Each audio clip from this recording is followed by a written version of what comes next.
Zdravo, ja sam Aleksandra i u današnjem videu vam želim pokazati još jedan recept namijenjen potpunim početnicima u kuhanju, a to su makarone ili tjestenina sa sirom zapečena u pećnici.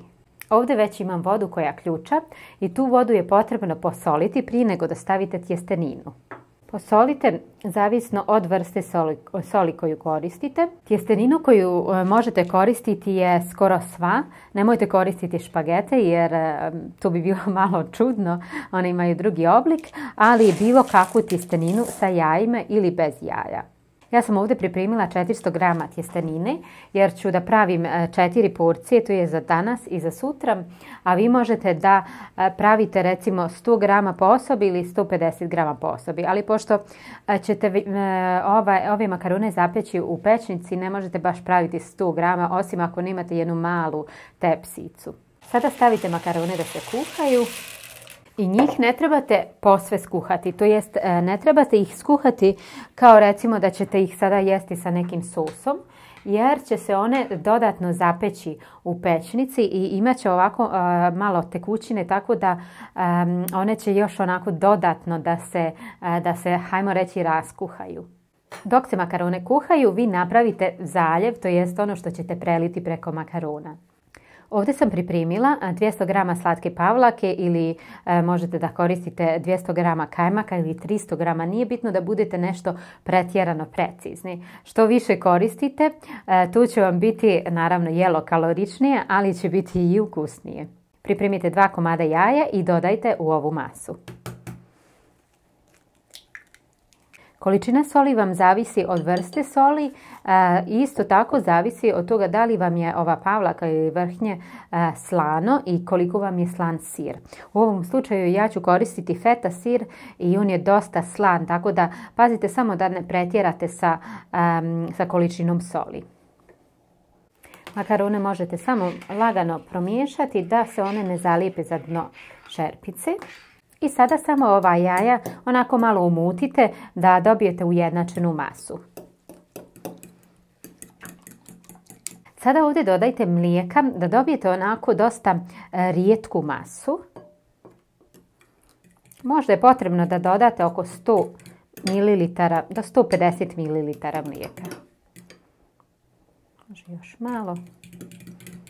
Makarone morate da probate. Nemojte vjerovati onom natpisu na pakovanju, to jest kuhajte, a ove posebno makarone ne trebate da posve skuhate. Trebate onako da budu baš, kada ih malo zagrizete, da baš se osjeti još kao da nisu kuhane, ali su pred moment da budu skuhane.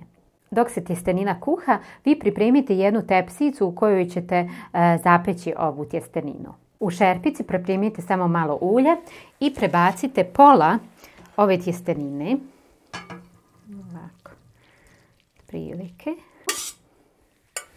Te sada dodajte ovaj sir, to jest dodajte pola sira. Ja sam koristila feta sir, a vi možete da koristite neku drugu vrstu sira, recimo možete da koristite mozzarelu, gaudu, bilo kakav sir. Ja volim u ovom slučaju da koristim fetu jer je okus onako malo, kako bih rekla, kao oštar. I sada prebacite i drugi dio tjestenine preko, te rasporedite i ostatak sira. Ovako, samo rijetko po vrhu. Vi možete da dodate i više sira. Ja sam dodala otprilike 200 grama. Možda 150 zapravo do 200. Vi možete da dodate i 300, 400, zavisno koliko želite da vam bude ovo masno. Sada uzmite ovu masu koju ste pripremili od pavlake i jaja i prelijte preko makarona, to jest tjestenine. Prelijte ravnomjerno. Fino poravnajte da vam ne ostane sira ovako sa strane, jer će vam onda taj sir da se prebrzo ispeče i onako neće baš fino mirisati.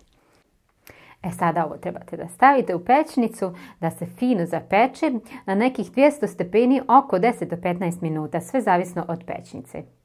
I evo vidite kako to izgleda. Morate da priznate, bilo je zaista lako. Ovdje nema nešto da možete pogriješiti, osim ako recimo dodate previše soli pa napravite da je ovo jelo da bude preslano. Teško da vam i ovo može izgoriti, to jest kada stavite u pećnicu ono može da se peče od 10, 15 do 20 minuta, neće vam za 2-3 minute ništa se dogoditi. Ako ste početnik u kuhanju, ja vam savjetujem da se ne zamarate sa nekim komplikovanim jelima. Nisu za vas sarme, pite i tako ta jela. Vama savjetujem da počnete sa ovim jednostavnim jelima. Osnovni razlog za to nije zato što ja mislim da vi ne možete napraviti, već u slučaju da pokušate i da se onako razočarate, a pogotovo oko tih drugih jela oko kojih treba onako malo više vremena, vi ćete da izgubite volju za kuhanjem. Ovo možete da jedete uz samo malo salate, recimo paradajza ili malo maslina ili recimo krastavce. Zaista zavisi od vašeg izbora. Ako vam se ovaj video sviđa, ostavite mi jedan like ili komentar, a za ostale recepte prijavite se na moj YouTube kanal. I na kraju, naravno, buon appetito!